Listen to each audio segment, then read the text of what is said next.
Good evening, everybody. This is the first Elevate Investing Group meeting of this year, of this decade. We're now in the first month of not only a new year, but a new decade. So it's a time for reflection, a time for perspective, and I'm so excited for tonight that we get the opportunity to hear from someone who's had so much success in so many different areas. It's going to be awesome. So, but before we get to that, just want to thank everybody for making the investment in yourself. There's not, as many people as we have in this room, this is not the majority of the population that's going to take a night out of their week to come put themselves into comfortable situations, talking to strangers, and all of that for a better future.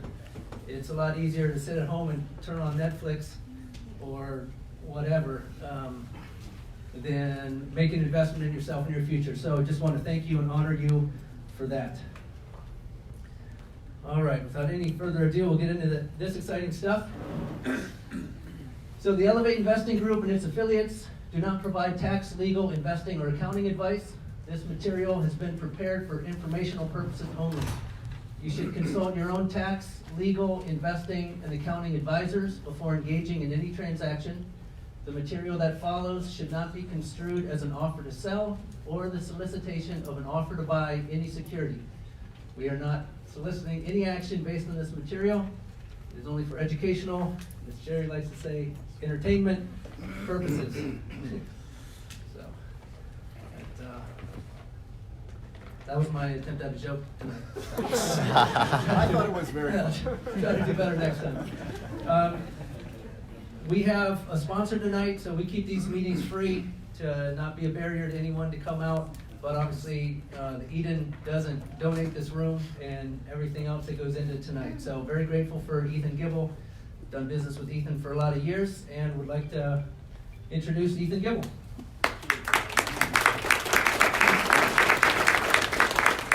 Thank you, Michael. It's good to be here again. Happy to sponsor this meetup. Gibble Insurance, just want to tell you a little bit about who we are. You talked about wisdom and standing on the backs of those that went before us. And Gibble Insurance is celebrating our 130th year in business in 2020. And I'm not 130 years old. Not quite. Look great though.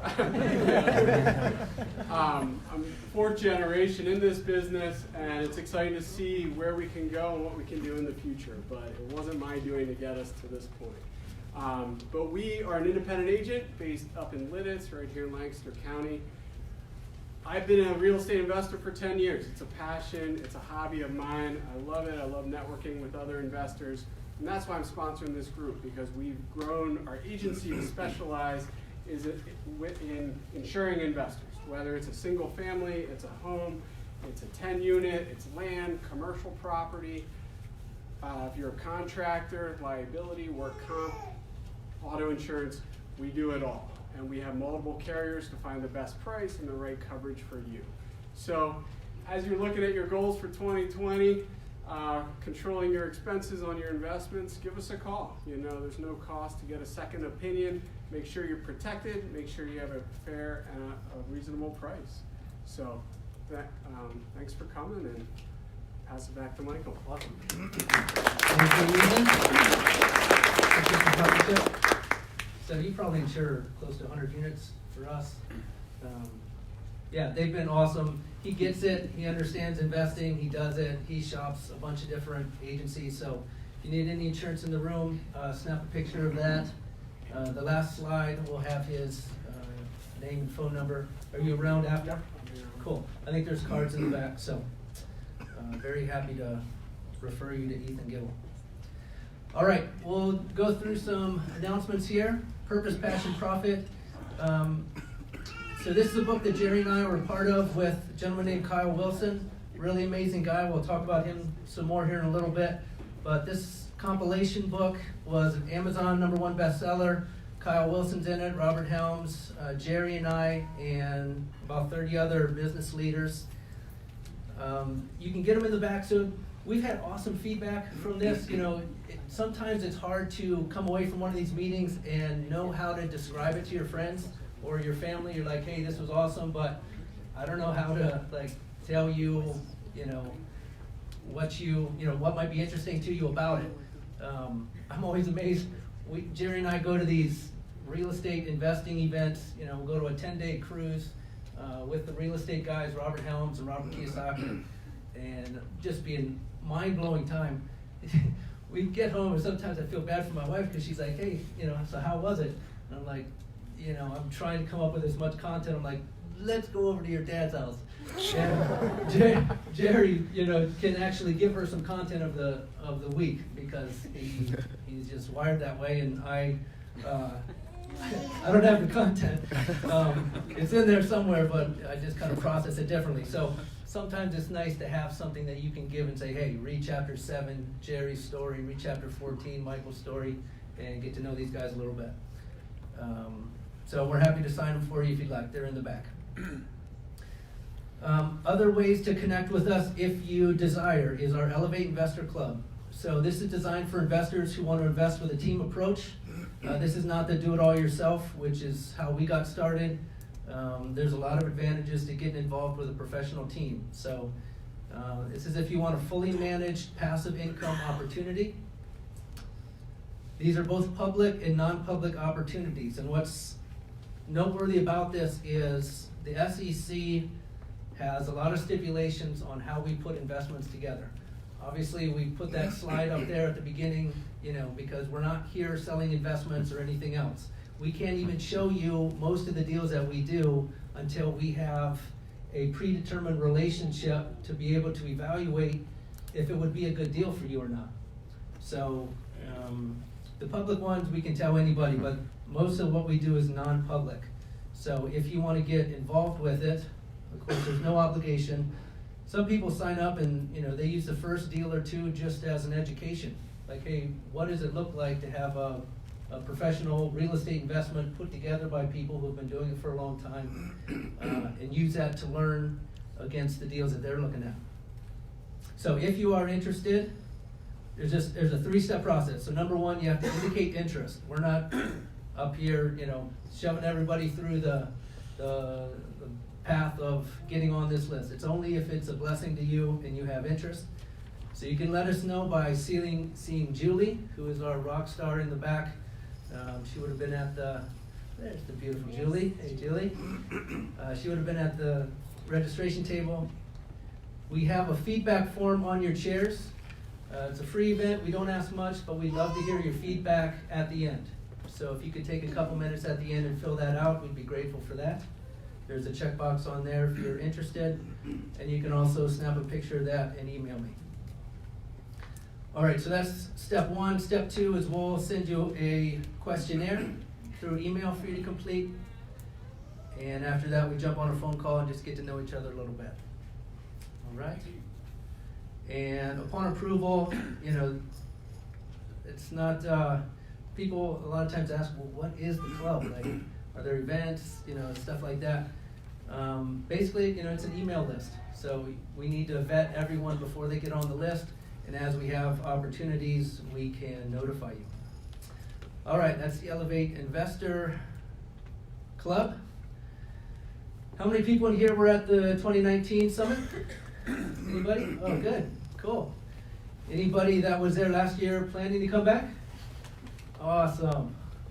Awesome. Well, I didn't count for 100%, but it looked like it. I'll just assume we are. So right now it's just a save the date type of thing, but August 28th and 29th, it's a big 2-day event. It's our kind of summit event of the year. Robert Helms has confirmed he is coming back, so we're super excited and honored that he's joining us. We've got a lot of other exciting speakers that we'll be announcing, so right now it's just a save the date. But if you can't wait, and Jerry, if you don't mind joining me for this, we have something really exciting to offer our group tonight. So there is a special event that we're doing thanks to this group and our friendship with Kyle. there's a very special event coming to our area. So this is something very exclusive. April 17th and 18th, it's a Friday and a Saturday. They're all-day events, 9 to 5 type thing with hanging out afterwards. And it's going to be in King of Prussia. So we've been working on this with Kyle Wilson, and we are ready to announce it. So it is a 2-day memory and marketing. This is with Kyle Wilson and Ron White, and special guests you hopefully recognize. We're not too far different, are we? All right. This is a super special event. They do this, I might have it up here, but they do this once a year. They've done it in Texas, which is where they live, California. I'm not sure if there's anywhere else. I don't know, but how many of you think that life might go a little easier if your memory worked better? Anyone? I mean, all the old people in the room should really have their hands cupped, because this is a really big deal. So imagine if you could remember anything that you needed to remember. I actually know a guy personally. He's not Ron White, but I know a guy personally. If he ever hears your phone number and you ask him 10 years later, what's this guy's phone number? It'll immediately be on the top of his head, because that's how his brain works. Now, Ron White, he has memorized, what is that list? So he memorized everyone who died in the Afghanistan war and repeated it on live television. And he didn't do it alphabetically, which would be so much easier. He did it in the order that they died. And his story, so we were at the last Kyle Wilson Inner Circle in Dallas. He was there, and he just told some of his backstory, which I never heard.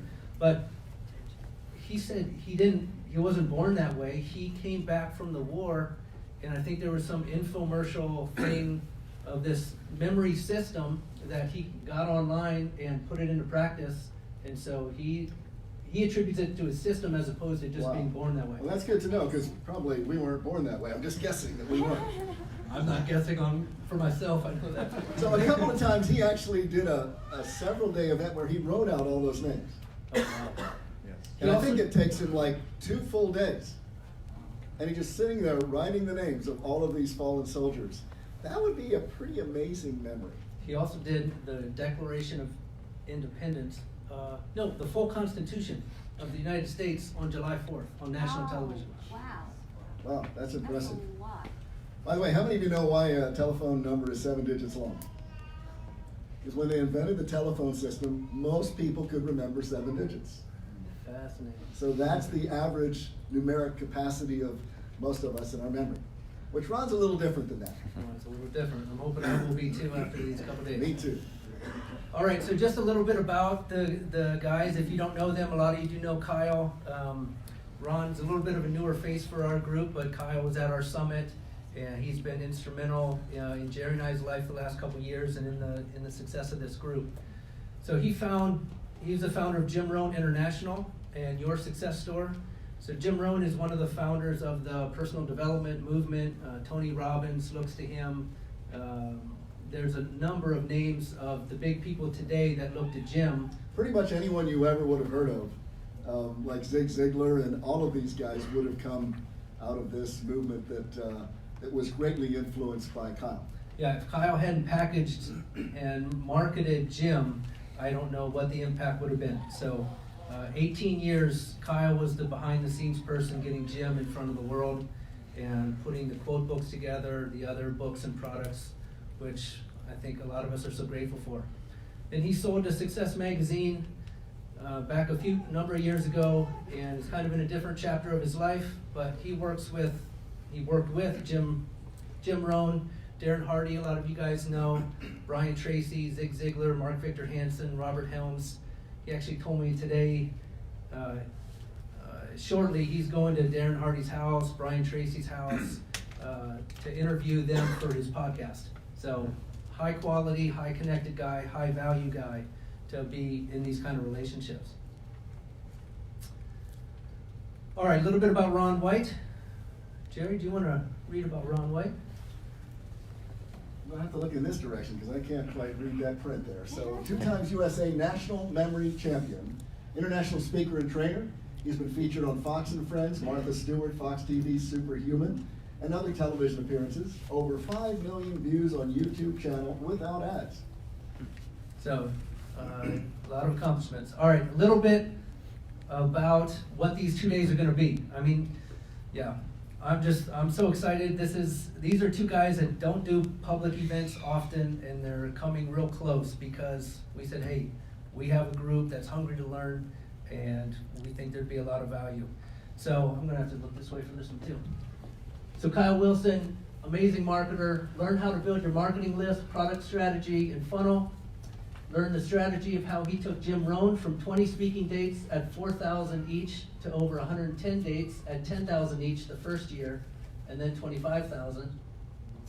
Learn the concept behind the viral marketing tool Kyle created that sold over 6 million books.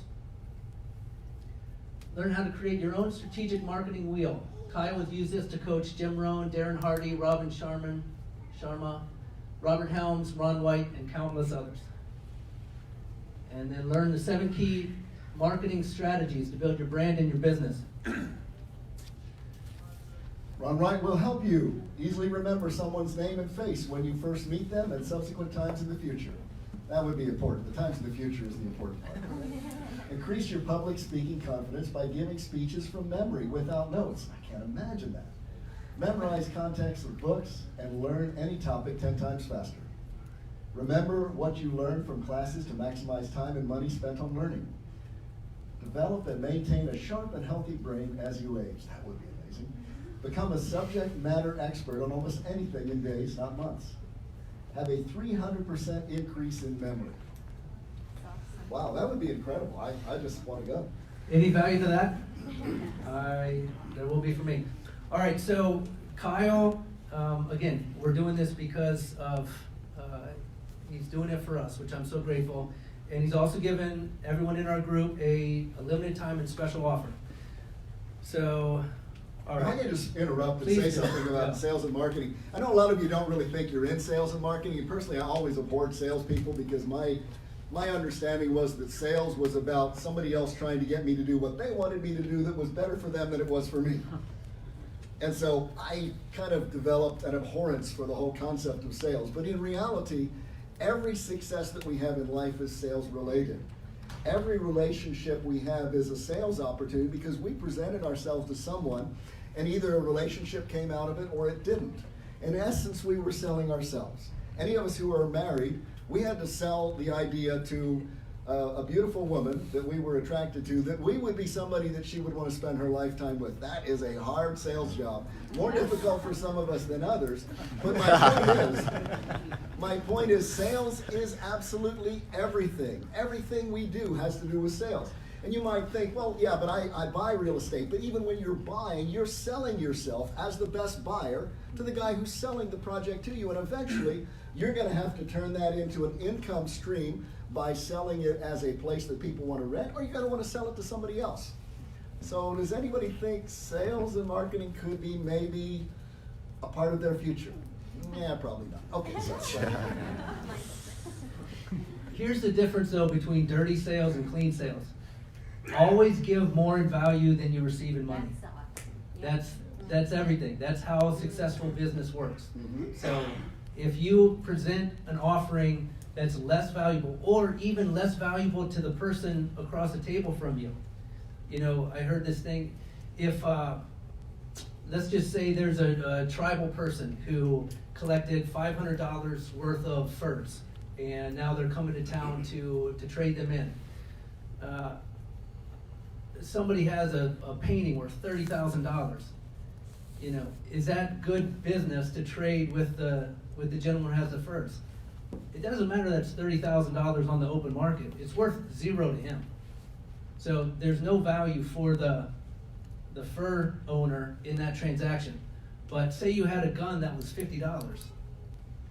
You give him a gun that may be worth less, but now he can go, collect more furs than he could have before.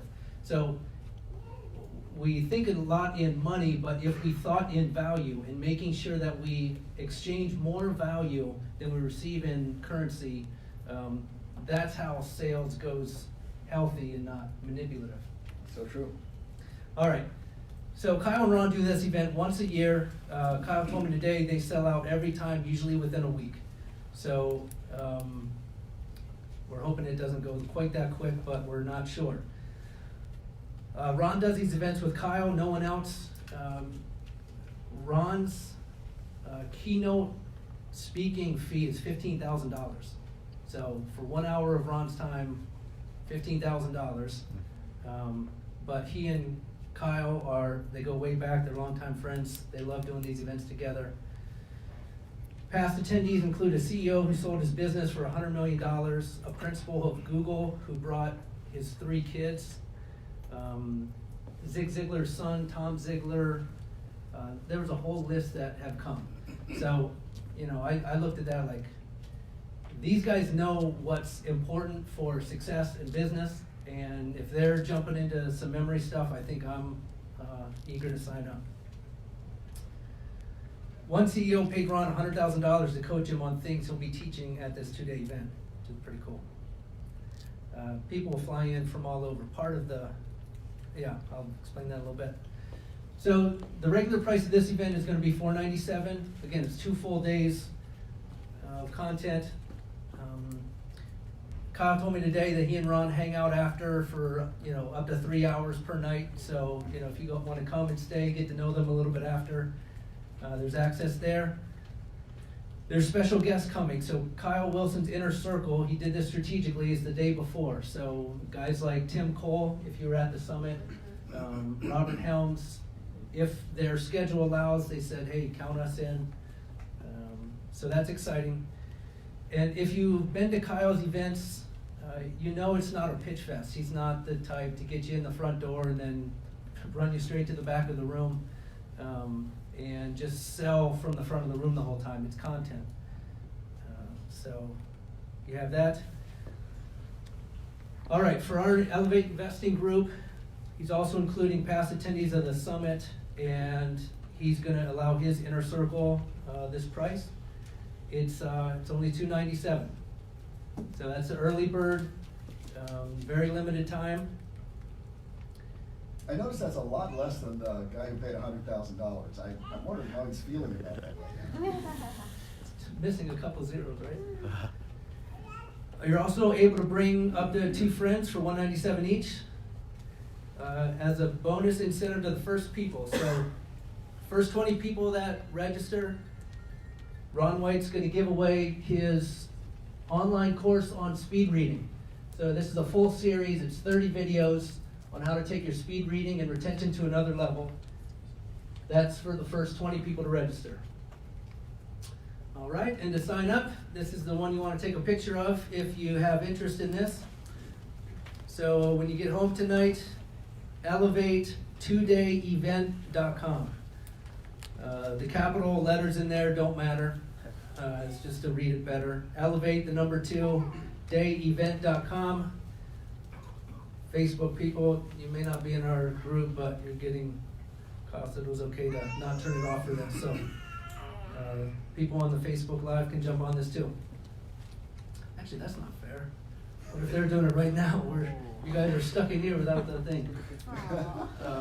We'll watch that. If it gets filled up, we'll work something out with Kyle.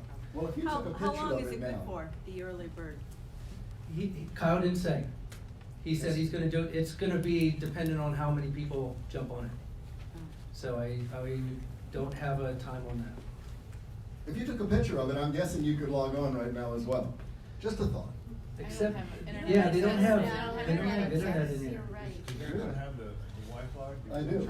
I think it's intentional. It's, the name is Eden. The password is. We're trying to get people to pay attention to you today. Yeah. I should have never said that. Who knows what they'll be playing on Just your about level. 15 minutes, right? Yeah. All right. All right. 10-minute recess. We'll be back.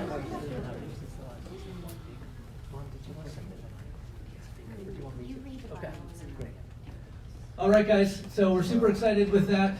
Without any further ado, we're going to jump into our presentation for tonight.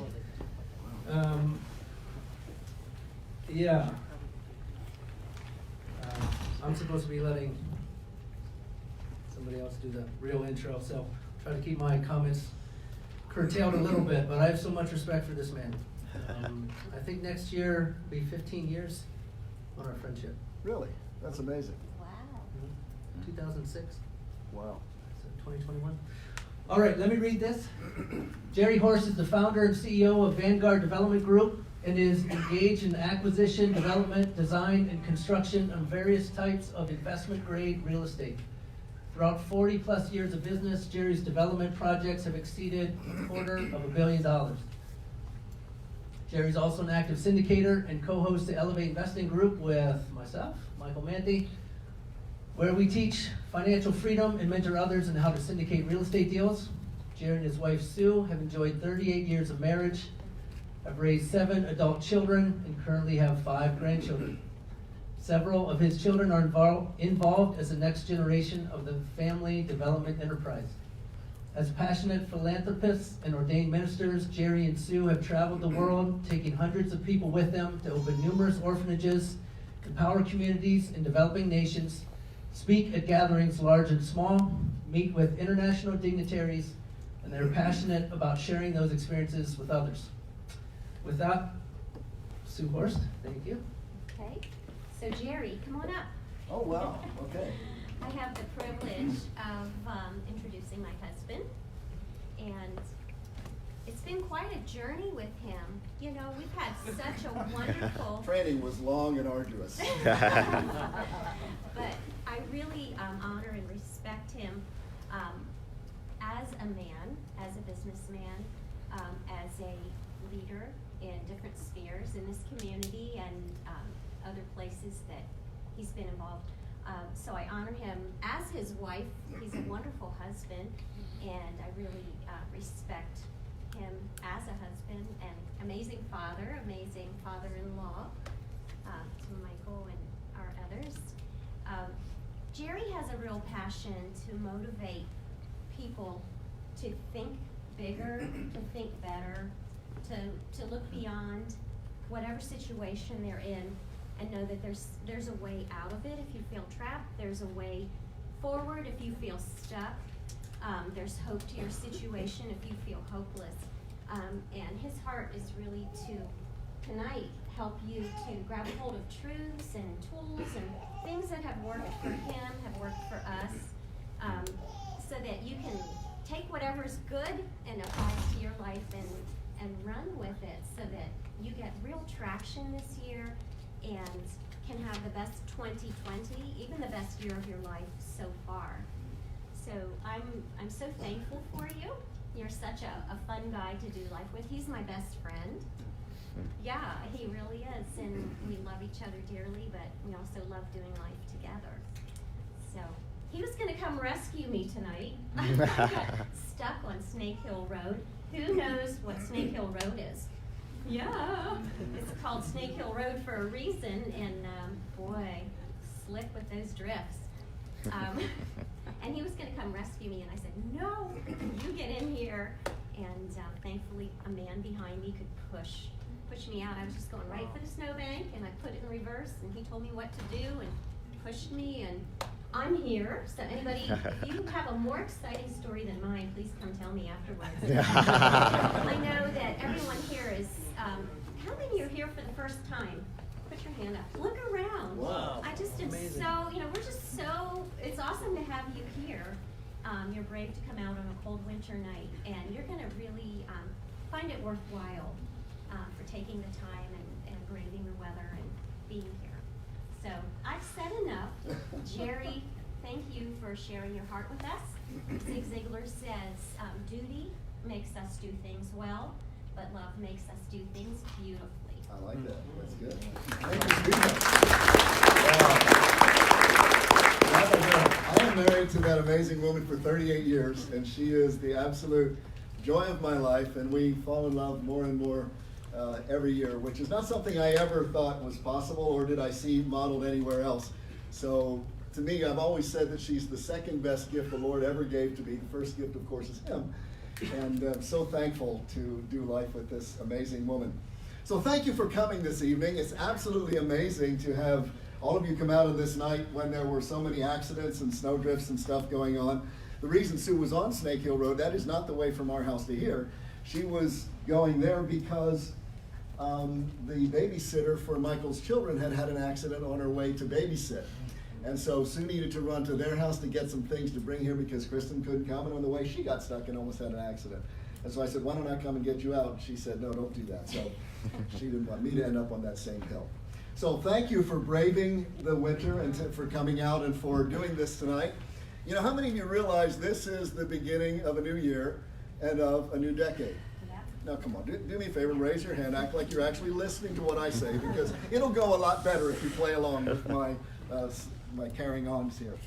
So, I just want to honor you for taking this time out to plan your life and to think about what this year could look like at the top of the year.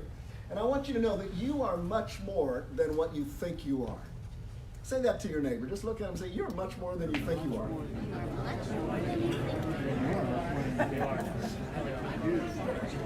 And now that you've said that, look at another neighbor and say, if you had any idea who you were sitting next to, you'd give me $100. You didn't idea if you were standing there. Yeah. Give all of us $100. You are much All more. that I have. You Same. actually are much more than what you think you are. And the reason I say, there's a lot of reasons I say that. Is this mic working?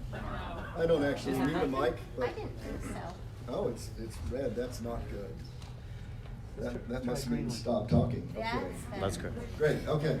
Are we good now? Yeah. Okay.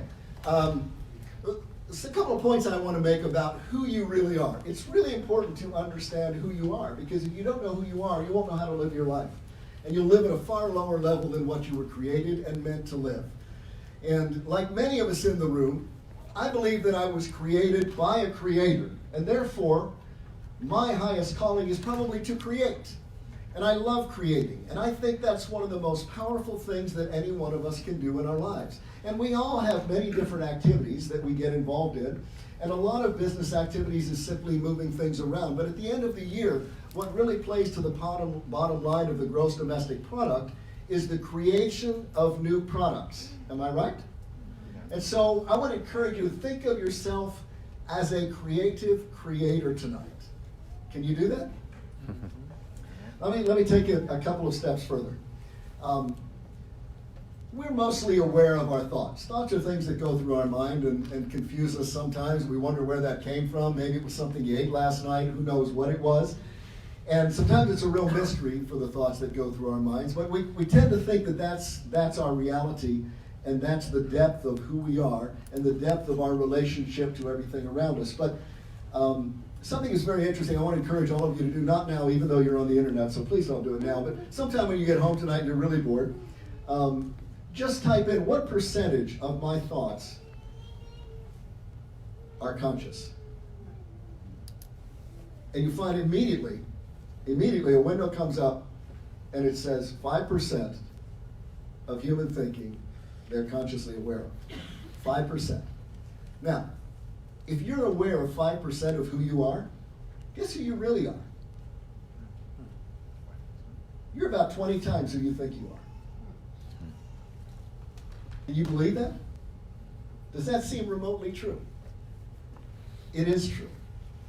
And I just want to, tonight, in any way that I can, I want to stretch our thinking to step into this year and seize it in a way that's so far beyond anything that we ever thought was possible, because that's actually your reality. That's what God has planned for you. And I want to throw some things out here to try and get you to stretch and to step into something that's beyond what you thought was possible. Does that work? Anybody want to sign up for this? Yes. All right. So oftentimes at these meetings we talk about real estate investing. And this is, by the way, the head of the year. And as the head of the year, of course, that's the first part of the year. But what we do when matters quite a bit. So if you were going to make an investment of, let's say, $100,000 and your return was 15%, when would you like to do that? Today or December 26th? Today. But why? It's the same money. It's the same $100,000. Time. What difference is it? Time. Thank you, Lewis. Time. Time is everything. And this is the head of the year. So the decisions that we make tonight and the ideas and understandings that we have about our eternity and about our year has everything to do with when we lay hold of what's ahead. Does that make sense to anyone? This is really deep. We should probably be rolling up our pant legs about now. So I want to just invite you tonight to think differently than what you've ever thought. I also want to throw another idea out there. I want you to use your imagination right now and just think about the time when your life was the most amazing it ever was. Maybe you did something extraordinary that you thought you couldn't do. Maybe you jumped out of an airplane with a parachute. Maybe you had a baby and you didn't think that was possible. Maybe it was your wedding day. Maybe it was a day that you fell in love. Maybe it was a day that you hit a home run in your baseball team. Can you just take a moment right now and think about something that was absolutely extraordinary that you didn't think was possible that you did in your life? I'm just going to give you a minute to think about it.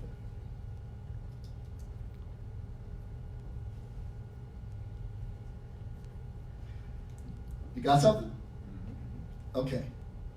Now, think about this for a minute. Most of us think that that was a fluke. Am I right? Because it didn't happen again. And so we assume that that was some kind of an accidental thing that just transpired. And we're not sure that was really us, but somehow we got lucky. We won the lottery for that moment in time, and something good happened. But it doesn't seem to be our reality. Because most days is a struggle.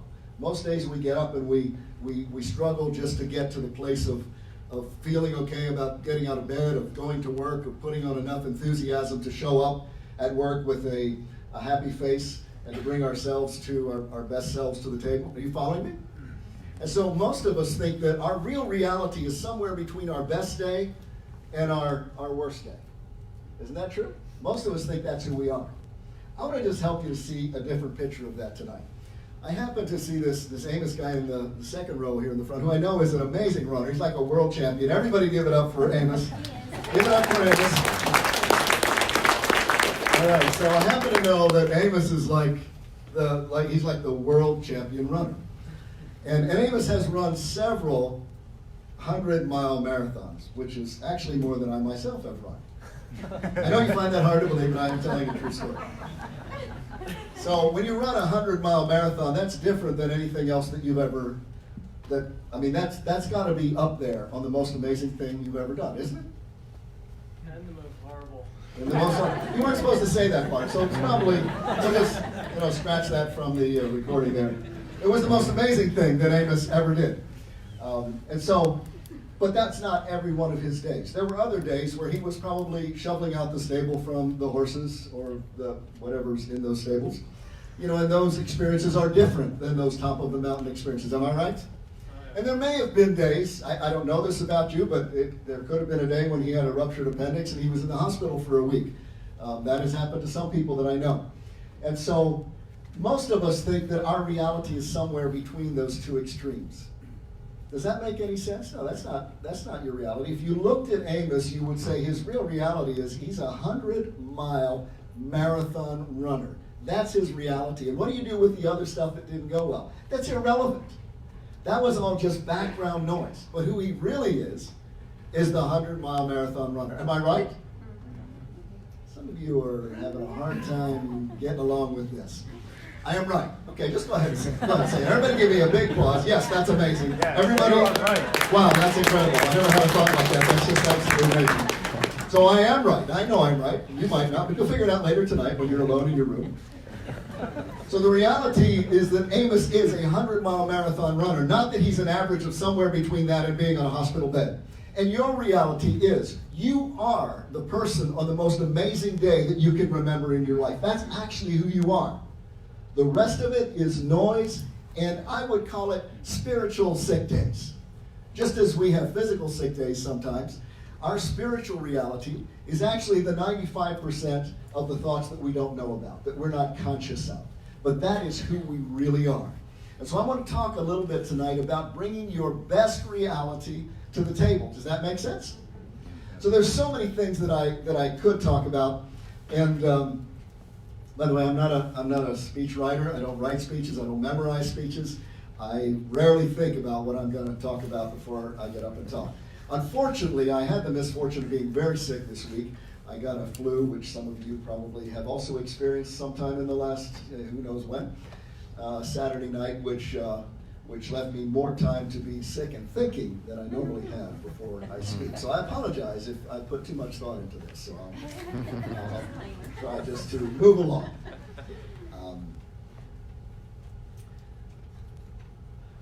So the title that Michael, incidentally, whenever I speak, Michael makes this stuff up.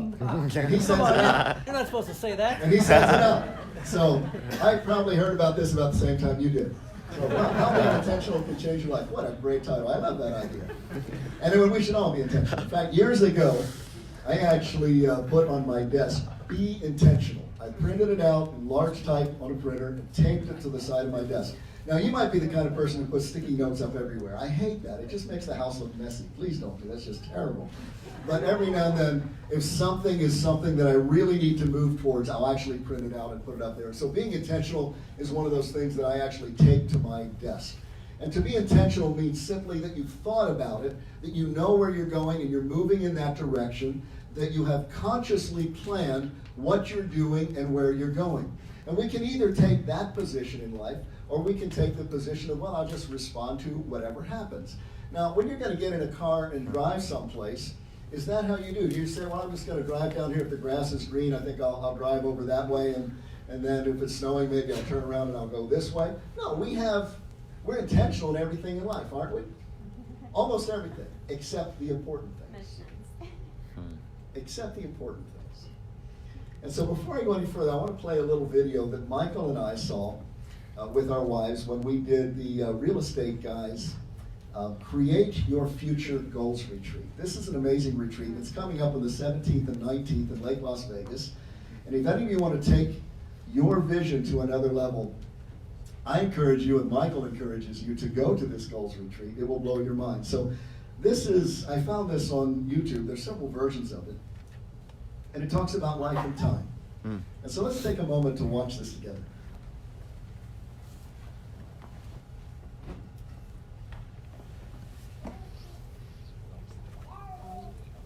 That's not good. All right. If I need to remind anyone, we are real estate investors and not techie guys, and I apologize for that. Let's try this again. Oh, that's not. It's even more what I didn't want. Cool. These are roughly 28,835 jelly beans. I counted out 500 of them and used those to weigh the rest. In this pile, there's one jelly bean for each day that the average American will live. You might have more beans in your life, or maybe less, but on average, this is the time we have. Here's a single bean. It's your very first day. A special day, but kind of a rough day on everyone involved. Add 364 more and you have the first year of your life. Now, for a sense of scale, here are your first 15 years, 5,475 days, which brings us to the threshold of adulthood. And at that moment, this is the time that we have left. And this is, on average, what we will do with all that time. We will be asleep for a total of 8,477 days. If we're lucky, some of that time we'll be sleeping next to someone we love. We will be in the process of eating, drinking, or preparing food for 1,635 days. We'll be at work, hopefully doing something satisfying, for the equivalent of 3,202 of those days. 1,099 days will be spent commuting or traveling from one place to another, maybe a little bit more if you live in LA. On average, we will watch television in one form or another for a total of 2,676 days. Household activities, like chores and tending to our pets and shopping, will take another 1,576 days. And we will care for the needs and well-being of others, our friends and family, for 564 days. We'll spend 671 days bathing, grooming, and doing all other bathroom-related activities. And another 720 days will go to community activities like religious and civic duties, charities, and taking classes. After we remove all those beans, this is what remains. This is the time that we have left. Time for laughing, swimming, making art, going on hikes, text messages, reading, checking Facebook, playing softball, maybe even teaching yourself how to play the guitar. So what are you going to do with this time? How much of it do you think you've already used up? If you only had half of it, what would you do differently? What about half of that? How much time have you already spent worrying instead of doing something that you love? What if you just had one more day? What are you going to do today?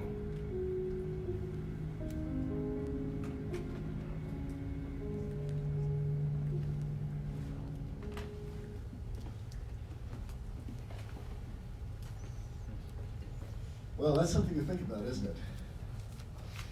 Every day matters. Every day matters. You know, one thing that I was taught by one of my mentors in large-scale commercial construction is that every day at the beginning of a project matters as much as every day at the end. And most of us think, you know, we've got 300 days to do this, so if we miss 5 now, it's no big deal. It is a big deal. It's a really big deal, because sometime those 5 are going to be staring you in the face, and you're going to have to get them back. And that's not easy to do. But in life, you can't even do that. So it's important to take stock of every day and to ask yourself, what can I do today? The interesting thing is, I did the math there on the days that were the discretionary days, the days that you could check your email, be on Facebook, watch TV, all that kind of stuff. That came to 11.5% of the total days. And I don't know how accurate his math is or isn't, and it's not even important. It's the concept that is important. And the interesting thing is that all of us have relatively the same amount of days. Yes, we're not going to all live to the exact same age. That's a given. We all know that. None of us know how long our time on this earth is. But we all have relatively the same amount of hours in a day. And yet some people get an extraordinary amount done, while other people not so much. And it looks to me like most of it is in that 11.7% discretionary time. What do we do with the discretionary time? Because we all have to eat, sleep, and do our bathroom duties and all those other things that he mentioned.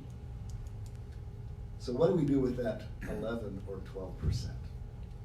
And it's that little bit that changes everything. You know, every year, my wife and I often will just pray and ask the Lord for what's the word for the year. And one of my years, a couple of years, was traction. A couple years ago, because I felt like, you know, we all put forth effort, but if you're putting forth effort like she was tonight on this ice-covered bank, and there's no traction, the effort is meaningless. And so in life, you need to have traction. So I felt like the word the Lord gave me this weekend for our year was exponential. That we want to have exponential results for everything that we put our effort into. And that's what that 11.7% is. It's that little bit. It's like the rudder that steers the whole ship. Does that make sense?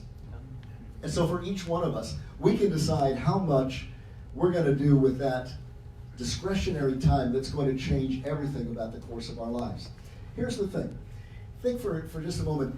If we have a job that's a $20 an hour job and we decide we'd like to make $1 million a year, how many hours are we going to have to work to make $1 million a year? 50,000. 50,000, that's correct. And how many hours are there in a year? About 8,760. So there's going to be a problem with your math, and that's including sleeping and eating and bathroom time. So that's going to be a problem. So obviously no one can possibly make $1 million a year. That's impossible, right? Everyone want to agree with that? No, of course not. People make that all the time. Some people make that as their pocket change. In fact, if you happen to have your own jet, we were talking about this morning in our office because I have several friends who have their own jets. I am not one of those friends. I wish I was your friend who had a jet, but that's another story.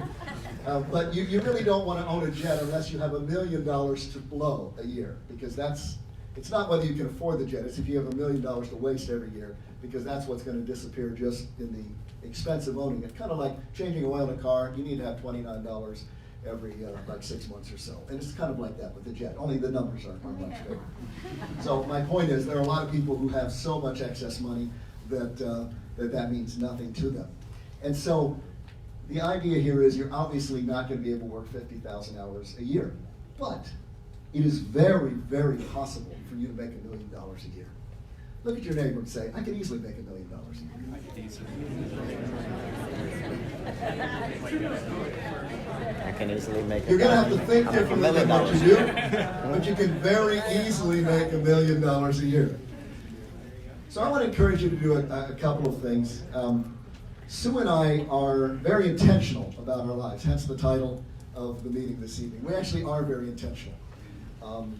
I decided when I was approaching marriage age that marriage was probably the closest relationship in life, so it had the potential to be the best or the worst thing that ever happened. And by the grace of God, I married the most amazing person that I've ever met on the face of the earth. And we have, as I've said, enjoyed the most amazing marriage that I could, beyond my wildest imaginations or dreams. And so one of the things that we do to keep our marriage moving in that direction, which we do regularly, it occurred to us many years ago. I even looked up the word honeymoon to see what it actually means, and the definition was very unclear, but it went into a bunch of weird things from other countries. It was really quite interesting, actually. But we won't go there tonight. But it occurred to me there was nowhere in my research that it said that you can only have one, and that's right after you get married. So I thought, well, you can have as many of these as you want. That sounds like a good idea. Everybody likes a honeymoon. So I said to my wife, why don't we do this like 4 times a year? So that's kind of what we've set up. So every quarter, Sue and I usually go away for a long weekend. That's like 4 or 5 days. And we call it a honeymoon/vision weekend. So this last weekend we were both sick, so to be honest, it was unfortunately more vision than honeymoon, but it was still at the top of the year and at the beginning of a decade, so it was a very, very good thing. So what we do during these times is there's a couple of things. If you need to go someplace, there's 2 things that are very important that you need to know.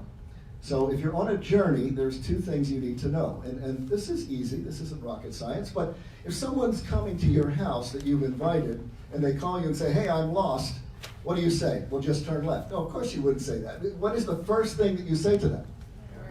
Where are you?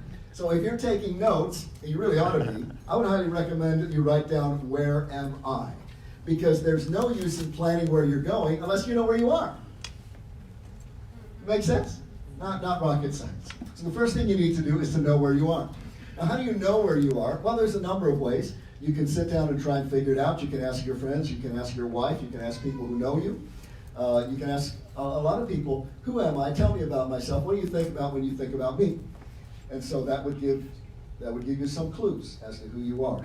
There's a much better way than that, and it actually has to become a regular part of your lifestyle. And this is something that I've developed years ago. And incidentally, back before I went away with Sue, I used to take almost quarterly sometimes, depending on whatever the season was and whatever else was going on. But I used to drive away for 3 or 4 days with a notebook and a computer. I've always been a computer guy. That's because nobody can read my writing, including me. So I would always type on a computer. But I'd go away for like 3 or 4 days and consider where life was going and how I was going to get there, and what decisions I could make. And if there were any big decisions in my mind, which there always are, like, am I going to move? Am I going to buy a car? Should I be doing this business? Should I be moving it a little bit, doing this business? Who should I be knowing? So I would always write these things down and journal them. And so I want to encourage you, probably the most important thing you can do to be successful in life, more than anything else, is to journal. Now you might think, well, I'm not very talented with words. That's because you don't journal. You might think I'm not a deep thinker. Yeah, the same answer. As somebody said, you probably have heard this before. Isn't it a wonderful thing that all the great leaders of the world have all kept journals so we could see how they thought? Well, the reason they were great leaders is because they kept journals. When you're journaling, it changes the neural wiring in your brain, and you think differently. You actually become more intelligent. So I want to encourage you to do 2 things this year. And life really isn't that difficult. We all know what to do. It's just hard getting ourselves to do it. It's not hard knowing what to do. It's hard forcing ourselves to do it. So I want to encourage you to do 2 things. Journal at least 10 minutes every day. It doesn't have to be amazing. Sometimes I just write, I got up at 6:10. I weighed 5 pounds more than I wanted to. I've been thinking about this problem at work since 4 a.m. That's pretty rare that I have a journal like that, but occasionally it is like that. Most of the time I'm sitting there thinking, what is God saying? And I'm writing it out, because God speaks to each and every one of us. And if you quiet your heart and journal, it'd be amazing what you will write. So I write at least 10 minutes every day. Sometimes it's a half an hour, sometimes it's more. And then the other side of that is read aloud something meaningful. For me, that's the Bible. You can read something else, but read it aloud, because when you're reading aloud, you're actually rewiring your neural networks. So if you want to learn to speak, incidentally, what do you think is the number one success skill that you need to succeed in anything, including asking someone to marry you? Sales. Sales, which often occurs how? Communication. Speaking, thank you. It often occurs by speaking. So you're going to have to, in any kind of business or relational endeavor, you're going to have to express yourself to other people. And so speaking is how most of us do that. I mean, you can try body language, but believe me, you'll get the message across a lot clearer if you can just learn to develop speaking gifts and speaking skills. So who knows the two things I just asked you to do? Very good. Tell your neighbors so we're sure they know. Y'all got it?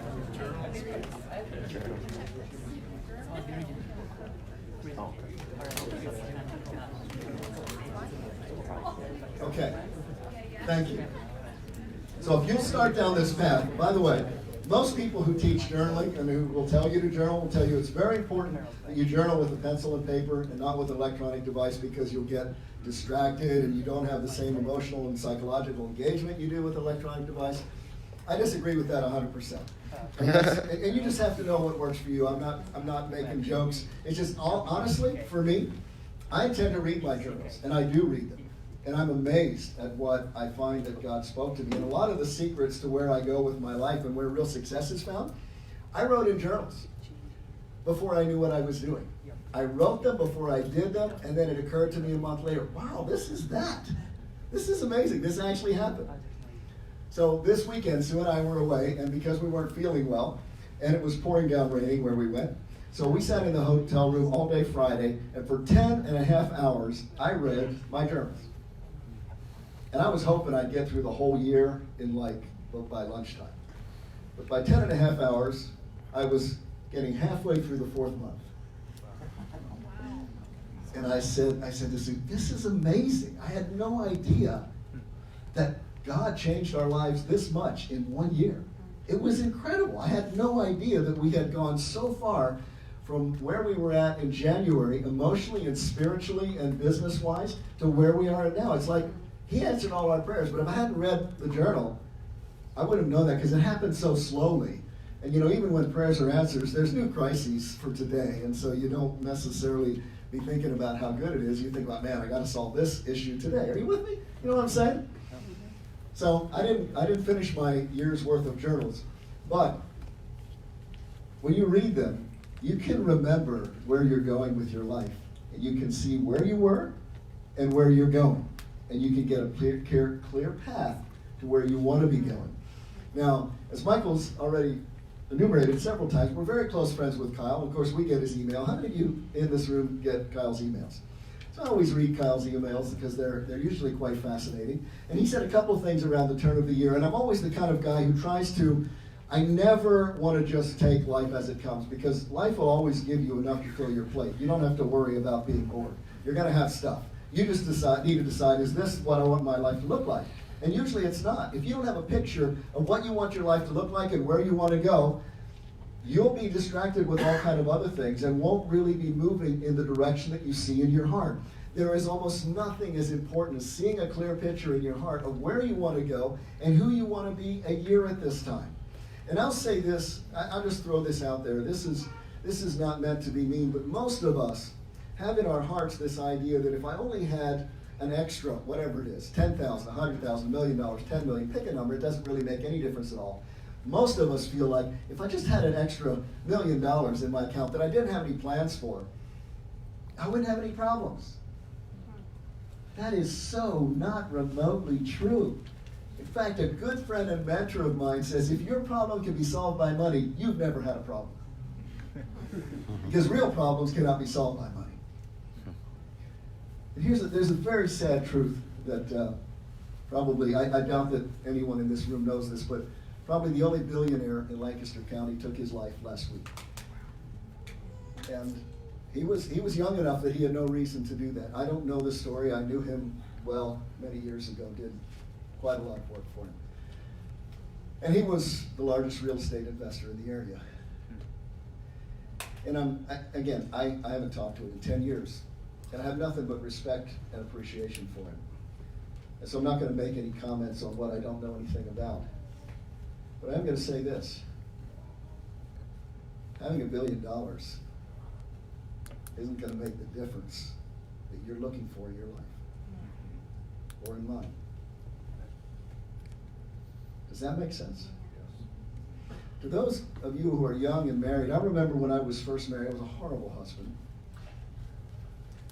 because I really thought that my place was to make as much money as I could, and she'd take care of the kids, and as long as I, was nice and polite and kind to her and all that, that everything in the background would run on automatic. That's a guy thing, so I'm sorry to say that you young men can tell your husbands or your wives when you get home that he has no idea what he's talking about. That doesn't apply to me. Don't believe a word he said. But I'm telling you that that's a guy thing, that guys want to produce, and they want to hear their fathers say, well done. And almost every guy has father issues. Almost every guy that I've ever met, except for maybe 2. Honestly, I can name only 2 guys who I can tell you do not have father issues and aren't being driven by a desire to hear their dad say, well done, son. So because of that, most young men are driven to succeed and are leaving their wife in the background to take care of life, assuming that everything's going to work out automatically as long as they make enough money. That's the worst decision you can make. The first thing, men, I just want to encourage you, the first thing you need to do is pour your life into your wife. She's the most important asset that you will ever have next to your own brain and your own thoughts. Because if your own brain and your own thoughts aren't working, that's a big problem. But next to that would be your wife. Is that making sense? So I was going off on a Kyle tangent, and I'll get back to that tangent. It's amazing. Every now and then I remember what I was talking about. That's a crazy thing. So Kyle suggested several things for the new year. One is he suggested that write down what 3 things would have to happen in 2020 so that when you get to the end of the year, you say, wow, that was an incredible year. So I would encourage you to write those things down. Sue and I did this over the weekend, except we didn't stop at 3. I think we hit like 7 because, inflation and all that. So we weren't about to stop at 3. And not only that, our expectations are really high and really out there. And then the second thing was, what do you want to be well known for 5 years from now? So that speaks to your identity. Who do you want people to know you as? What is it that matters to you? And what do you want people to think about you 5 years from now? Can you see how that would be helpful? And then I found some old notes, because I do this. I go back, I figure, what's the use of learning things if you don't really remember them, or you can't relate to them, you can't connect on them, you can't build on them? See, I'm a builder, and you ought to set one block down and then set another block on top of it, another one over here, and you ought to be able to do something. But thoughts aren't like that. They're like smoke. And you can't build a house with smoke. And so you kind of have to capture them. You have to use some exercise to bring those together that you can actually make something solid out of them. So I go way back sometimes I have a very accurate method of storing all of my notes and all of my journal records. And to me, that's one of the reasons why it's important to me that I keep it electronically. I do that for a number of reasons, and I'm just setting those of you free. If you want to write, that's absolutely great. I do it electronically for a couple reasons. I wasn't kidding when I said about my handwriting. I want to actually read it and understand it. I don't want to have an emotional break time trying to think, what was I trying to say? I have no idea. Do you have any idea what that says? What does that word look like to you? Because that's what it would be like trying to read my writing. So that, and not only that, at best, that would like double the amount of time it takes to read, but think of the emotional trauma. It's just horrible. It's absolutely horrible. So I'm just not going there when I can simply write it out and see it. The other thing is, I have a system set up that all of my files are duplicated in every device. So anytime I change anything in any of my devices, there's 6 copies of it and on a cloud someplace. And then at the end of the year, I copy that to another cloud because my thoughts are more important to me than my money that's in the bank. I can assure you that.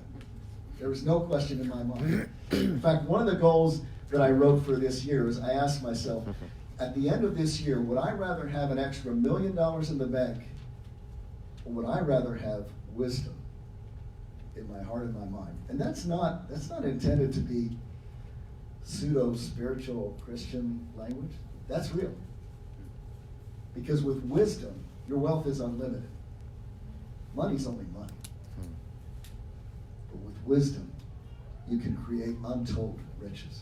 Does that make sense? So one of the old records that I found was another friend of mine. His name was Brian Clemmer. He passed away about 5 years ago. And he said at the end of the year, he always looks back and he realizes that everybody knows that 80% of our results come from 20% of our efforts and relationships. So he takes the first week of every year to write out what 10 things, 10 projects and or people does he want to invest in that will produce the 80% result in his life. So Sue and I also did that. Unfortunately, we hit about 22 of those. But this is good. Now, how many of you like New Year's resolutions? Most of us don't. And you know why we don't like New Year's resolutions? There's a couple reasons. One is we almost never do them, right? They're a great idea on New Year's Eve when you're late and you can't think straight anyway, so you think of something, wouldn't it be great if? But New Year's resolutions actually have real value for two reasons. One is they cause us to take stock of who we are and where we're at. So you can't make a resolution unless you have resolved in your heart that I'm not quite where I should be, right? Otherwise, why would you make the resolution? Secondarily, you're actually seeing what you would like to be. So two things have happened. One is you've acknowledged a problem. Two is you've acknowledged the answer. So now you've got the potential for a picture in your mind that your personality can move towards. Does that make sense? Here's the thing about goals. I'm not thinking I'm going to talk about goals tonight because I don't think I'll have time. But I do want to say a couple things about goals that are really important. First of all, goals can be really dangerous, but they are also extremely powerful. And the reason I say dangerous is because almost no one ever has goals about anything other than finances and business things, and occasionally health goals, which is all good things. None of these are bad things. But when you set goals, what happens, actually something very interesting happens that's actually neurological. How many of you ever heard of the reticular activating system? It's not a Star Trek, Star Wars kind of thing. It's actually in the middle of your brain. And what it is, it's a cluster of cells in the middle of your brain. And God knew that we would live in a time when there was so much information. As you think about this, it's like, okay, we couldn't have evolved to that because there wasn't that much information back when we got a reticular activating system to make it happen. You know, so it doesn't, not that evolution ever makes sense, but I'm just telling you it doesn't. So what the reticular activating system was, God knew that there'd come a time when there was so much information that we couldn't possibly process it all. So he designed our brains to pick out and only let in things that had to do with something that we were looking for. And so that's why, and we've all experienced this, when you buy a red Camry, all of a sudden when you go driving down the street, you see that every fifth car is a red Camry. They were always there. You just never saw them because your reticular activating system wasn't looking for that. It's why you'll be sitting in a restaurant, and the restaurant has people talking all around you, but somebody suddenly says a word. Maybe it's your name. Maybe it's your wife's name. Maybe it's something that you were thinking about. But all of a sudden, after they said it, and after you weren't listening, suddenly it's like your mind rewound it and said, hey, look at this. And suddenly you're tuned in on their conversation. You know what I'm talking about? Has anyone ever experienced this? Okay, it's just me. I'm weird. I get that. But no, that's your reticular activating system working. And so what happens is, the interesting thing about goals is your mind is a goal-seeking. Did you want to say something, Max? Yeah, can I give an example? If it's short. No. Absolutely, yeah. So, the reticular activating system, I was in meetup a couple of weeks ago, and there were like hundreds of events, and this one like jumped out at me. Like that, there were like hundreds of other ones all over. Meetup app, you know, like if you go on their website or yeah, there's so many events, and like this one like just like jumped out, like no any other. Okay. So Awesome. That's an example of RES. Yeah, thank you. Yeah. And I'm glad you're here. Yeah, no, you're like no. So the point is, what happens in your reticular activating system, when you create a goal, you actually create space between what is by recognizing what is and what should be. And you're telling your reticular activating system, I need information to fill in this blank. And immediately you start to see stuff that you were never thinking about before. And your mind begins to create a gate to open up and a category to bring those things in so that you can begin to understand those things. Does that make sense? Does that seem like it would be helpful to anyone? So these are things that my wife and I do on a regular basis. And we sit down and we take stock. Where are we? What have we done with the things that we thought were important last time we did this? And are there things in that list that are no longer relevant that we should move on from? Are there things in that list that we should press into more intimately than we ever have before because the window is closing? And so it's not that difficult to take stock of your life and to ask yourself, what do I want my life to look like? And how am I going to live my life in a way to get the most out of the opportunities that are before me? Is this making sense to anyone? Because you're kind of quiet. I'm not used to people being quiet when I'm talking. I'm used to people throwing things, like fruit that's sort of spoiled. That's never actually happened. So setting goals can be dangerous as well as being powerful. It's powerful because you will see things that you never saw before. But it can be dangerous because almost no one sets goals for what really matters to them. We assume the things that really matter to us, like our health, like a good marriage, like great children, somehow we assume that's all going to happen automatically. I'm not sure why. It's just dumb. So I want to encourage you, if you're going to set goals, and I encourage you very strongly to set goals, put them in the order of what matters. And I would start with wisdom, because wisdom matters. Have a goal by the end of the year to have wisdom in your mind before you have more money in your bank account. Because believe me, if you have wisdom, the money's automatic.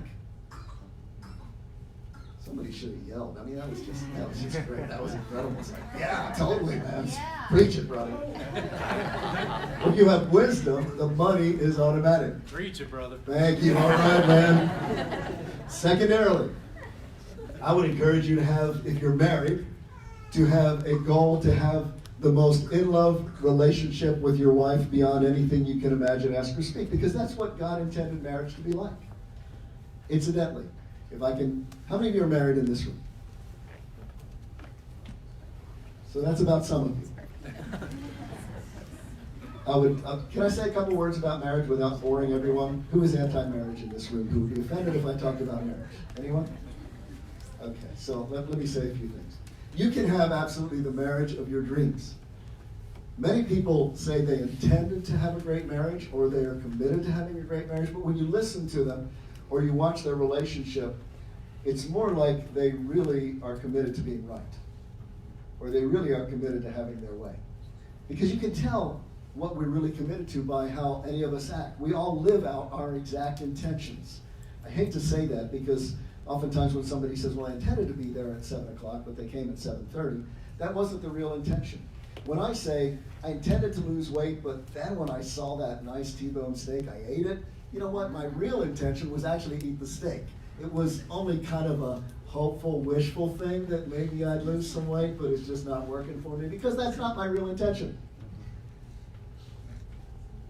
Do you understand what I'm saying? Is that the spiritual part of who you are is what's actually making your decisions. And that's where your real intention lies. So it's important to learn what your intentions are. So when it comes to my wife and I, there's some guidelines that we set down years ago. And it's been, to me, love is not actually a mystery. It's actually a neurological occurrence that makes all the sense in the world. And if you want me to explain it to you, I will. Would anybody like me to explain falling in love? Sure. It's actually not that difficult at all. Okay? So when you meet somebody, especially a guy is visually attracted more than anything else. So when a guy meets a beautiful girl, he becomes visually attracted and something happens in him that says, I want to be with that person. And when a girl looks at a guy, she's experiencing something differently. More often than not, I'm not trying to be sexist when I say this, but more often than not, a woman is looking for a guy who will bring security and stability in her life. More often than not. Not always, so don't throw anything at me just yet. But in any case, there becomes that attraction. What follows next is something inside of, wow, that attraction feels good. And so I think I'll spend time with this person. And if you begin to spend time with each other, then you begin to tell yourself, you just automatically, without even realizing it, you're telling yourself all the things you like about this person. Oh, she's so sweet, and she's so nice, and she's so pretty. I love her hair, and I love the way she dresses. You know, and you just, this kind of stuff just kind of goes through you like automatically. It's, wow, where'd that come from? That's weird. And then this just kind of builds. And if you ever get to a part where you notice something undesirable about the love of your life, what happens? all of a sudden you have this yuck feeling like you're falling out of love. And you say, well, I don't like that feeling. I don't know where that came from. And so you change the chapter. Let's go back to talking about the nice stuff. So you just kind of leave that there, and you tell yourself, we can deal with that later. It's not a problem. Whatever it was that you saw that you didn't like, you just say, I'll just deal with that later. It's not a problem. And so you go back to reciting the things that give you that happy love feeling in your heart.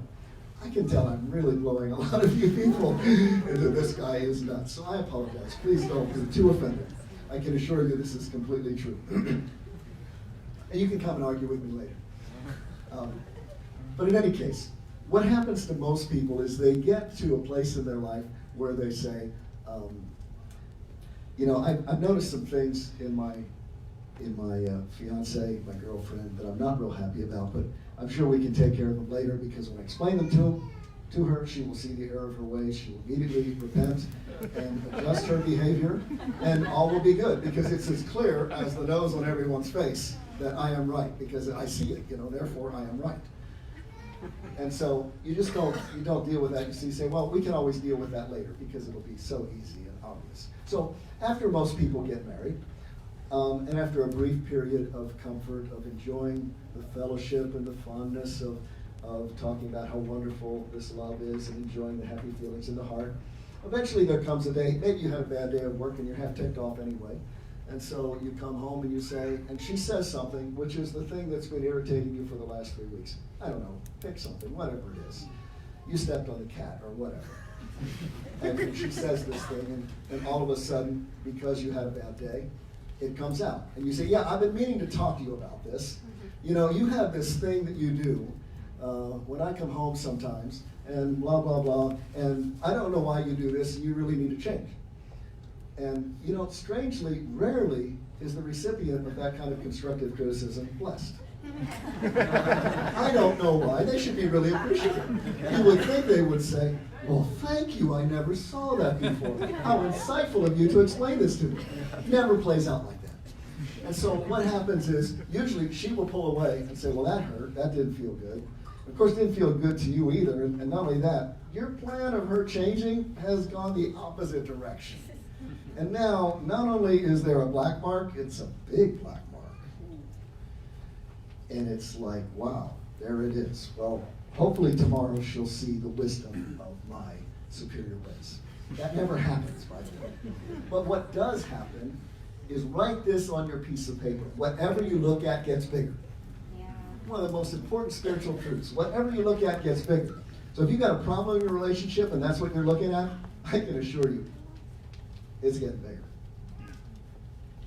If you've got a love in your relationship and that's what you're looking at, it's getting bigger. It's that easy. That's how falling in love works.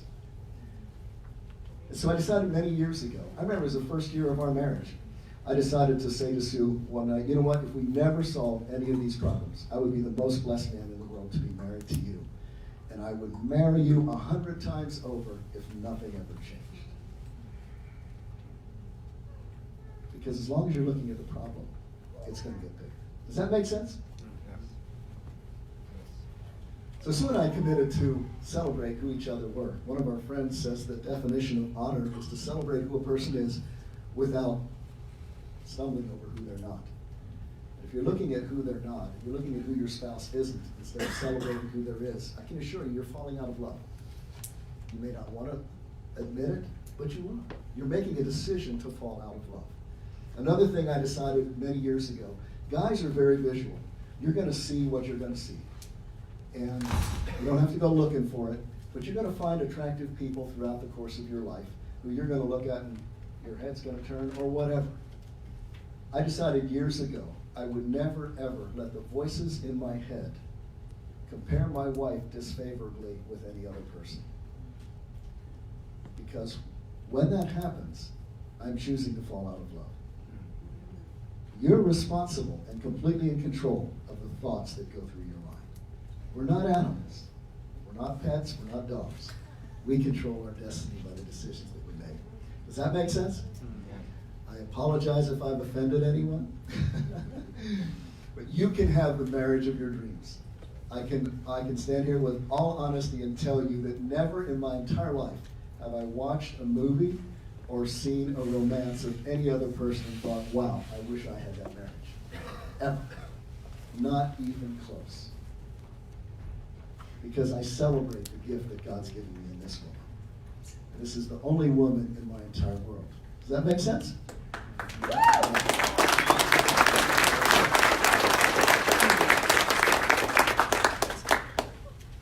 Thank you. Does that mean you want me to stop? Preacher, brother. Well, let me just ask if anyone has any questions, not necessarily about marriage, but about goal setting, about journaling, about any of these things. I'm promising you, if you will step in these directions, your life will take traction beyond what you can imagine, ask, or think. You can easily be making $1 million a year. There are people who make $1 billion a year. And it's not by working 1 trillion hours. It's about thinking differently. And I promise you that if you will journal, and if you will read out loud, and if you will steward your thoughts to have intelligent thoughts, and not to let any stupid things just go through your mind, I promise you, you will become the person that you see in your inner man when you quiet your heart and say, what is the best that I could be? Hey, Jerry, one question for you. Yeah. When you say read out loud, what's the science behind reading out loud? Because I read a lot, but I usually read like in quiet. So what's the difference? What's the science? I mostly read in quiet as well. Yeah. It's much easier and takes a lot less discipline. Though the science is you're actually connecting your mind to your mouth. And you're becoming a better orator. You're learning to control your vocal cords and all of your speech capacities better. Okay, so you kind of take away more information. Yeah. It's just like any other exercise. It's like practicing any kind of sport. I will do that now. All right. Well, not this very moment, please. Thank you for the advice. There is a neuroscience to that too. Somebody with Parkinson's disease, for instance, Yeah.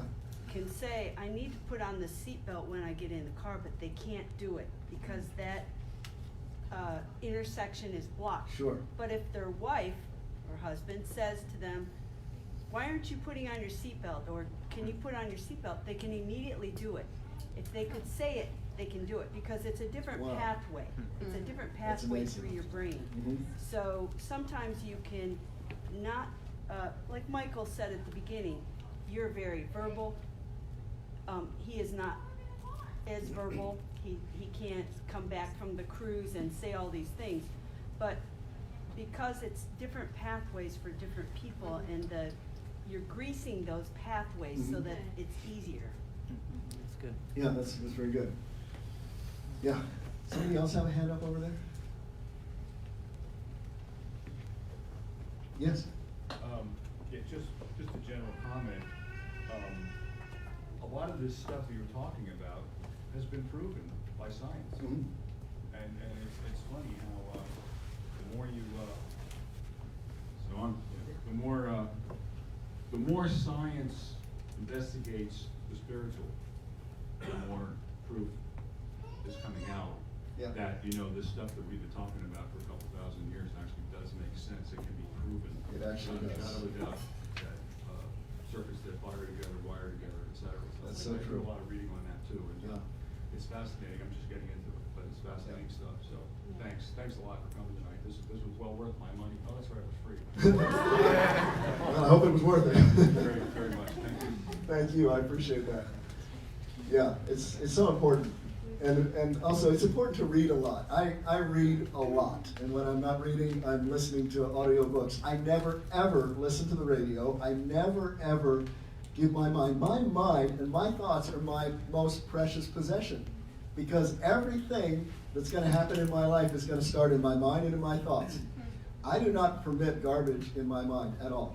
We were at this nice 4-star resort this weekend. It was beautiful, but every time we walked past the public areas, they had CNN up. And it was like, man, they are blaring that most demonic garbage into the minds of the entire world. By the way, when you're in Asia, that's what they have on. They have CNN all over the world. And it's like, at what point in my life would I allow someone to stand next to me and curse me all day long? Why would anyone do that? Are these people nuts? I can't believe that people actually have that as their spiritual feed. That's what's coming into them, driving them. And you know what that does? That makes you anti-creative. It makes you angry. The news is designed to make you angry. They only get paid if they make you angry. That's the only reason you turn in tomorrow, because you got really angry today and you want to see how it turns out tomorrow. And they have more anger packaged for you tomorrow so that you'll be back the next day after that. The most intelligent thing you can do is unplug. You don't need it. It is not helping you.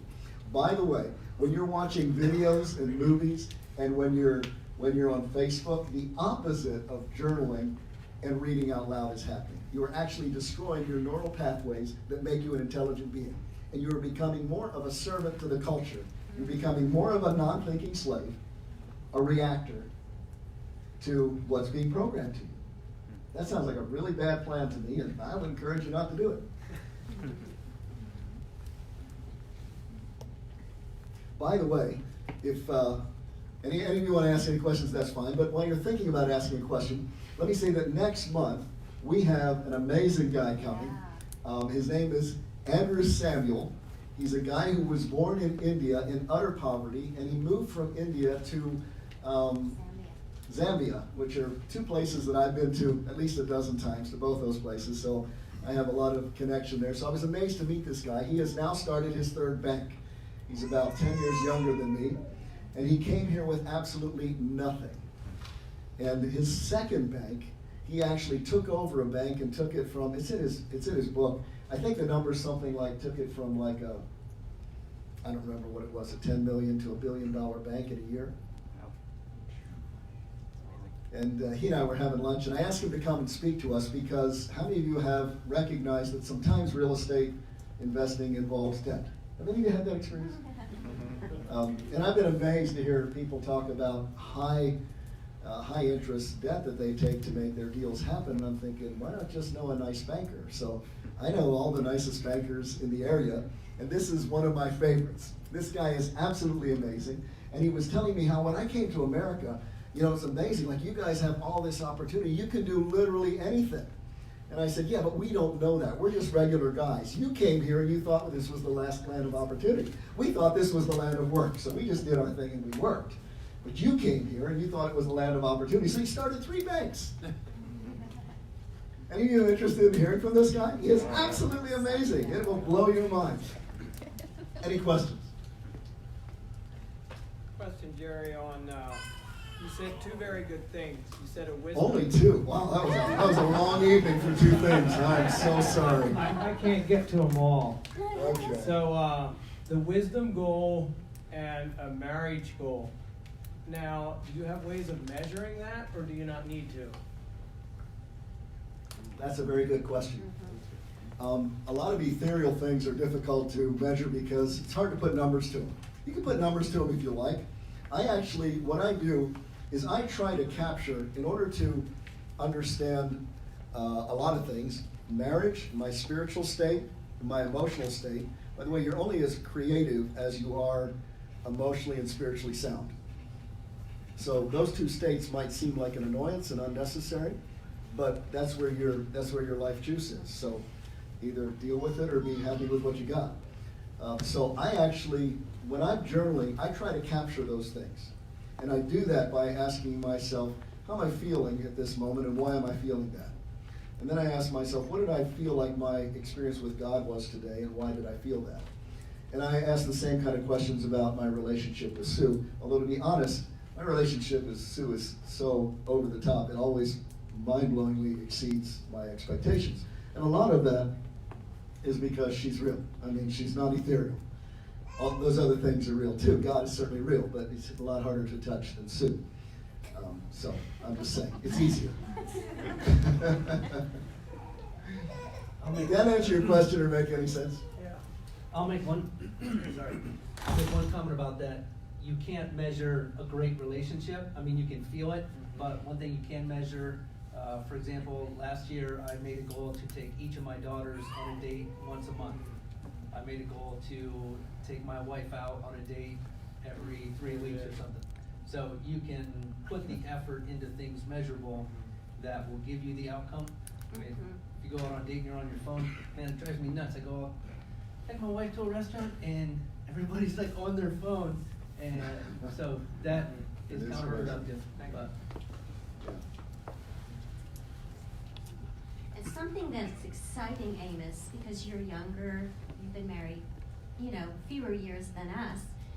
Everything that you sow into your life, your lives, your marriage, wisdom, all these goals, you're gonna see tremendous fruit when you get to 38 years of marriage.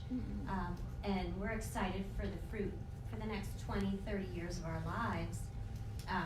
Very excited.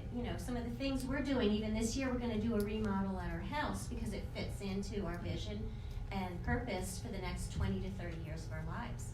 So, yeah, it's something that keeps compounding and building and being defined and redefined and getting better and better. Thank you. Thanks, Don. Anyone else?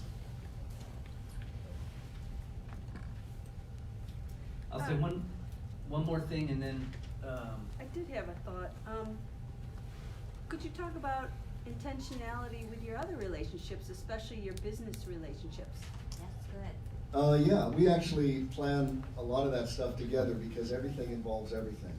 So everything you do in life, pretty much everything you say yes to means you're saying no to a lot of other things. So we can't just keep saying yes to things without adjusting the whole picture.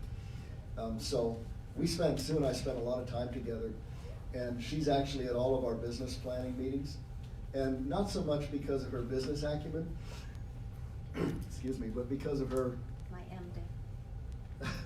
because of her spiritual depth, because of her biblical wisdom, that she understands how the world works and is also able to hear from God. So we do all of our planning together. I rarely enter into a new relationship that I don't have her meet them and understand what they're about and get a sense for where the relationship is going.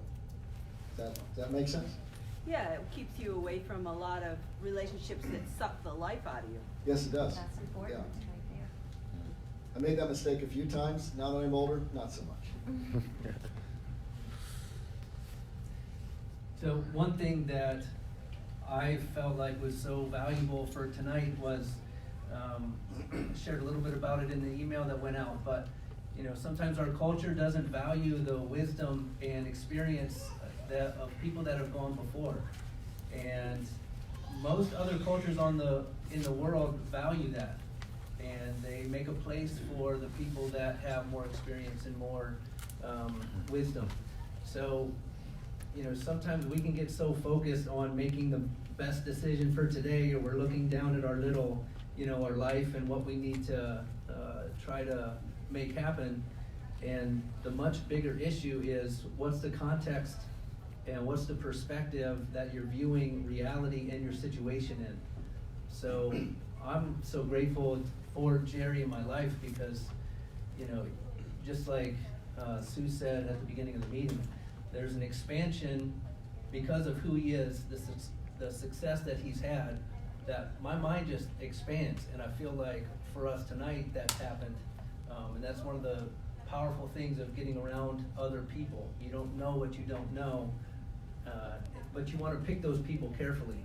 And when you have someone that's been as successful in business and finance and family and kids and marriage and spirituality, that's well worth the time and investment to open your mind to. So, thank you. Thanks, Michael. If I could just say something about age, because this is really important, and probably it's my bedtime. I said this to my children at home. It never occurred to me that people over 40 were having any fun because none of them ever looked like they were having fun. When I was a kid, 40 was like, I hope you have your coffin picked out because it's going to be soon where you'll be. That was my experience. I'm 62, by the way. So one of the biggest surprises of my life is that life has continued to get better and better and more fun and deeper and richer. And my love for Sue has gone deeper and deeper, the opposite of what I expected. And at no time have Sue and I ever looked back and say, oh, I wish I was 25 again, or I wish I was 35, and wouldn't it be great just to rewind 20 years? That thought never occurs to me. I'm thinking, man, our future is so glorious. I'm so excited about what we're doing, about where the Lord's taking us, about the wisdom that we have now. I wouldn't go back for anything. And so I just want to encourage you, if you're an older person in this room, your best days are still ahead of you. Right. Don't allow yourself to be beaten into the cultural confusion of thinking that somehow you need to make up for what you missed in the past. It's not about that. I encourage you to look at who you are now. Look at who God's made you. Discern, understand, and exponentially increase those gifts and that effectiveness that God's given you for this season of your life. By the way, do you know where the idea of retirement came from? It's only mentioned in the Bible once as a curse for disobedience to God. But the Russian czars invented retirement because they knew that when men reached an age of like 70, they had the most influence of their entire life. And it was difficult to control the population if they were still in their positions of influence. So they began to encourage the idea of retirement where your life has no meaning except hopefully you'll find some pleasure before you die. That has no basis in reality. Your most powerful years are your older years. And they should be the most fun. That's good news. Yeah. And we should look at them as an honor. Because the only alternative is to die young. So if you're old, it's an honor. It's something to celebrate. I really appreciate that round of applause.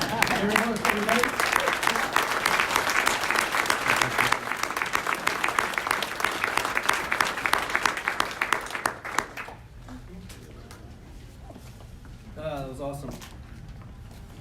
Thank you so much for sharing. Thank you. Well, we have some information up there for you. Feel free to take a picture of that if that's helpful. Save the date for our summit. Thank you for coming. The next one is February 12th. There's the information for the 2-day event. Go to elevate2dayevent.com. The value from that weekend for the $297 is a no-brainer. So please take advantage of that. That's not going to be there for long. You can bring a friend for $197. One of the things I like that Kyle does, you can bring a friend. You don't have to have them picked out. If you have 3 friends that you know would want to go, buy them a ticket and bring them. That's a pretty cool way to connect with people and bless somebody else. Ethan's information is there. Jerry and I's email is there. So yeah, guys, we're just, Jerry and I, Sue, Kristen, we're so grateful for all of you here. This group has been such a gift and a blessing. Life is so much more fun in community and relationship, and there's an abundance. The scarcity mindset is a lie. We can all go further by working together than we can by trying to stay to ourselves. So appreciate everyone in this room that believes the same way. Before you go, I want to just thank our volunteers.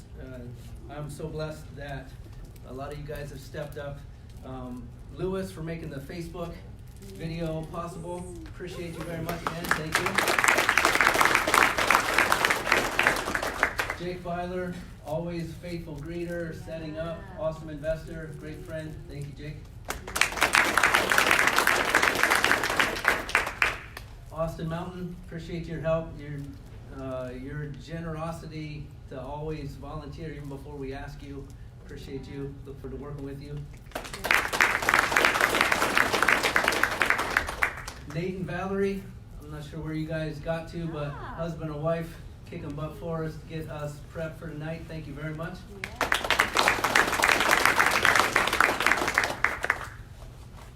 And I hope I didn't forget anybody. Well, before talking about the lovely and beautiful and amazing Julie Kurtz, thank you so much for all your masterminding of this. You are amazing. All right, everybody, that's everything from the front. Feel free to hang out, get to know each other, connect, push yourself past your comfort zone to meet some other awesome people in the room. God bless you. Have an awesome, awesome 2020. And the next decade may be just way beyond what you could ask for, what you could imagine. God bless. Good night.